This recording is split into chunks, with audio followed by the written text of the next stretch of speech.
Okay. Magandang hapon mga kamukil. Nandito tayo sa taas, no? Dito tayo sa taas ng ceiling. Kahabol kasi tayo ng mga ilaw, no? Dito yung mangyayari mga kamukil basta wala sa plano. Tapos nung aktuala na kailangan palang ilagay, no? Ito talaga yung madalas mangyayari. O, pahirapan. Abutin na lang mga kamukil yung ating framing sa ceiling is tubular. Ayan, videoin mo, videographer. Ayan o. Pwede nating maapakan. Metal pa rin to, napakahirap nito. Bilisan na natin to para makababa na tayo. Ito yung nangyayari mga kamukila. Lang sa trabaho. Walang problema yon, no? Importante, satisfied si kliyente sa ating ito turn over na project. Yun yung mahalaga, no? Lahat ng mga gusto niya ginagawa natin. Postpone. O yan mga kamukila, abutin na lang ngayong araw, umulan, no? Kaya matapos ako ng plumbing, inakyat ka kung kaagad ito mga kamukil para hindi tayo mamatay sa init dito sa loob. Normal lang to mga kamukila, mga trabaho natin. Madalas talaga maidadagdag yung ating kliyente, kaya ginagawa natin. Buti na lang mga kamukil, all around tayo, no? Ako mismo yung nagtatrabaho pagka ganito. Pasindihin natin to ngayon mga kamukil. Okay, tapos na tayo mga kamukil. Takpan na natin to. Ito yung purma namin dito sa taas mga kamukil. Ang dilim. Last light lang, no? Baba na tayo, testingin na natin to. So lahat bali 5 ilaw yung dinagdag ko dito mga kamukil sa pag-i-electrical. 10 ilaw, no? Tapos na tayo sa pagdadagdag ng ilaw. Pasindihin na natin. Okay, dito tayo dumaan mga kamukil. Ito yung ginawa nating manhole. Buti na lang malaki yung manhole, no? Dito natin nilagay siya sa CR. Okay, ito na. Testingin na natin mga kamukil. Hindi na siya. Ito yung ano natin dinagdag na dito sa may kusina. Okay, sindi siya. Dito sa may CR. Okay, sindi na, no? So bukas dito lilipat na sa pagta-tiles. Ito sa pangalawang kwarto. Check natin tong mga ilaw. Dito na kasi sila nag-umpisa na sa pagta-tiles. Ay nagta-tiles mga kamukil. Dito hanggang dito na. Ito, yung dinagdag natin. Okay.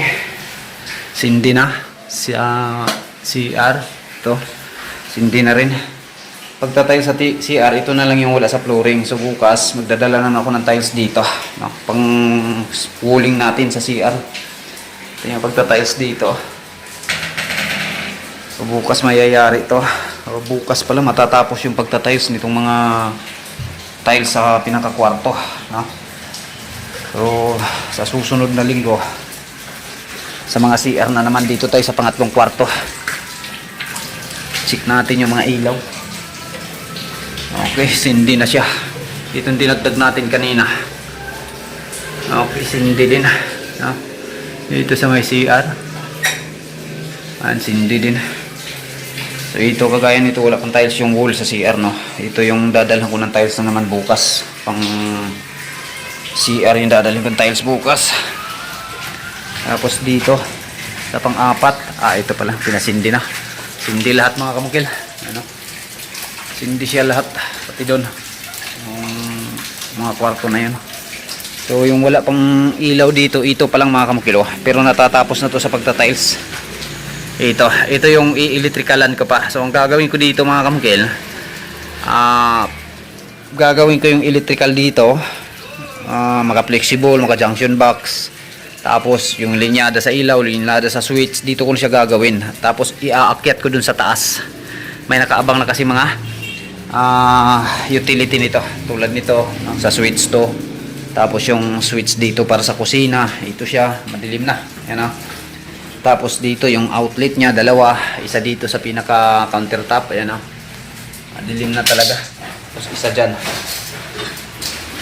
So abangan nyo rin mga kamukil. Dito ko siya electrical, dito ko i-splice sa baba, iaakyat ko na lang sa taas, no? Doon tayo dadaan sa manhole. Para mas hindi tayo mahihirapan. Ito kasi nakasiling na eh. Pinauna ko na lang sa pagsiling dahil alam ko namang mataas yung space doon sa bubong at saka ceiling. So pwede naman ako makagalaw doon. Pero kapag kapitsido mga kamukil, talagang hindi ko ginagawa to. Yung mauuna yung pagsiling. So mas madali kasi yung inuuna ko na itong pagsisiling kasi malaki-laking trabaho ito kaysa pag-i-electrical nito. May idea naman ako kung paano ito titirahin yung electrical, kaya pinatakpan ko na lang, no? Kahit hindi pa tayo naka-electrical sa kwarto na to. Okay, yung ating plumbing installation kaninang umaga, ito yung trinatrabaho ko. Ayan, oh. Every rooms po nito mayroon pong metro sa tubig, tsaka metro din sa kuryente. Ayan, oh.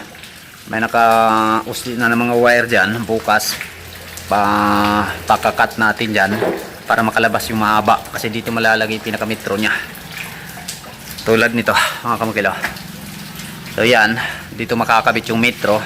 Tapos ito yung pinaka main breaker natin sa lahat dito, no? Sa buong bahay na to. Tapos kada kwarto nito nagkakaroon pa to ng sariling safety breaker. MCB yung gamit natin dito pagdating sa loob. Yan. Tapos mayroon tayong outlet dito para sa aircon, AC outlet, no? Na kung saan mayroon din sariling safety breaker. Okay. Yung bibili natin dito kagaya sa kabilang kwarto, safety breaker na may saksaka na. So yun lang yung ating update dito sa ating project mga kamukil na malapit na matapos. Katapusan yung pinaka-target ko na ito turn over ko to. Naka-tiles na dito. Dito rin naka-tiles na. Tapos na dito. Ang kulang dito mga CR na lang. Dito sa kabila. Ito tapos na rin. Ito yung tapos na talaga. Pati CR nito tapos na. Isa. Pagta-tiles sa flooring. 2. 3. Tapos pag-apat, bukas mayayari nila to kalahating araw kasi mahirap pagka siruho mga kamukila, matagal. So pang-5 dito. Pag matapos to sa pagta-tiles, ito na naman yung ayusin natin, tatampakan to dito. Ayan na. Tapos itong PPR nakikita nyo sa nakalitaw sa flooring ng Septic, titibagan natin tong flooring, papakain natin siya ng konti para walang sagabal, no? Plain na plain siya dito, walang PPR na makikita. Ibabaon natin yan sa pinaka flooring. Ayan na. Thank you mga kamukil, maraming salamat.